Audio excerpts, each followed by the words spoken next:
Oui, c'est la première fois que je viens au Japon. C'est un grand honneur et un grand plaisir pour moi. Une grande émotion aussi. Je me suis arrangée pour rester 2 jours en plus, de façon à découvrir Tokyo un peu, et les Japonais un peu aussi. Je trouve cet endroit, ce que j'ai vu en passant en voiture, je trouve cette ville absolument fascinante, cet hôtel délicieux. Et j'ai vraiment qu'un seul regret, c'est de ne pas pouvoir rester très longtemps.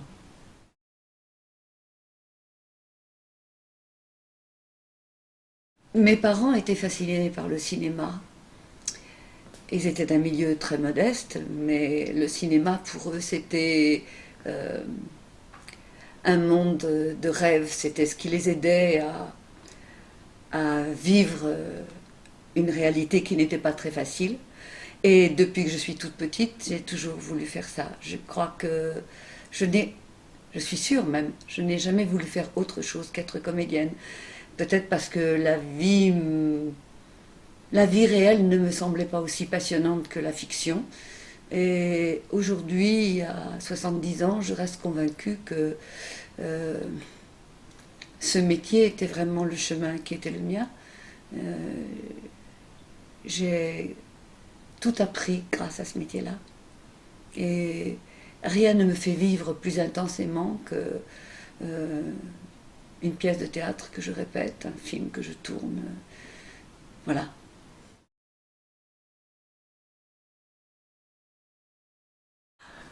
Je ne sais pas. Je crois que il y a des jours où j'ai 85 ans. Et puis un jour comme aujourd'hui où je parle de ce film que j'aime tant. Je crois que ça me remplit le cœur de bonheur et de fierté et que voilà, ça fait ça m'illumine. Et je crois que quand même, pour être un peu sérieuse, je crois que mon secret c'est d'avoir eu la chance de faire ce que j'ai rêvé de faire quand j'étais toute petite. Ça, c'est un privilège inouï et je crois que ça fait toute la beauté de ma vie. Voilà.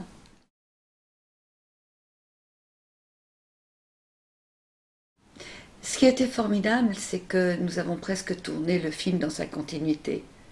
Cette scène finale, nous l'avons tournée le dernier jour de tournage.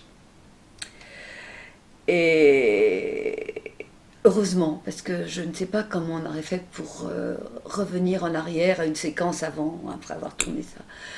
On a fait 5 prises. Les 4 premières, Stéphane n'était pas content.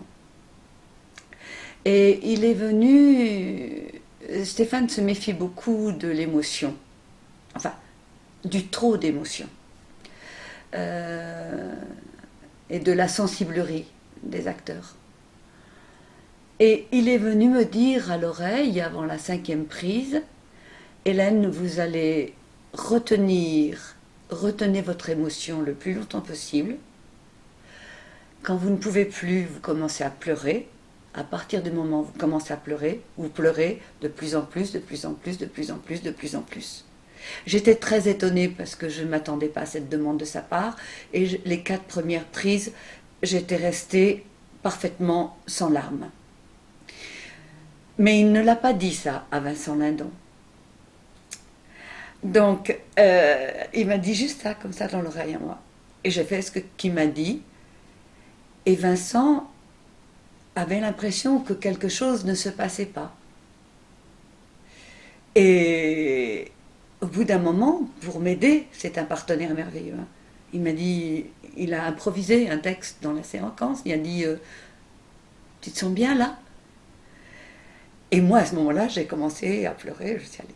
Et c'était drôle et très émouvant parce qu'après, Vincent m'a dit, je sentais que tu n'arrivais pas à être ému, alors j'ai dit ça pour t'aider. Et il ne savait pas que Stéphane m'avait demandé de freiner, de freiner, de freiner.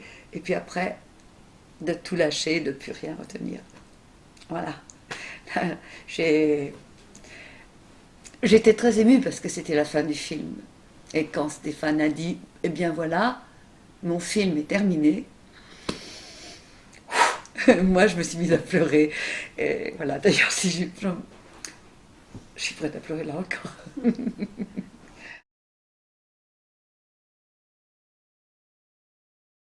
Si vous avez décidé d'apprendre le français, d'abord je vous félicite et je vous admire parce que moi je serais bien incapable d'apprendre le japonais.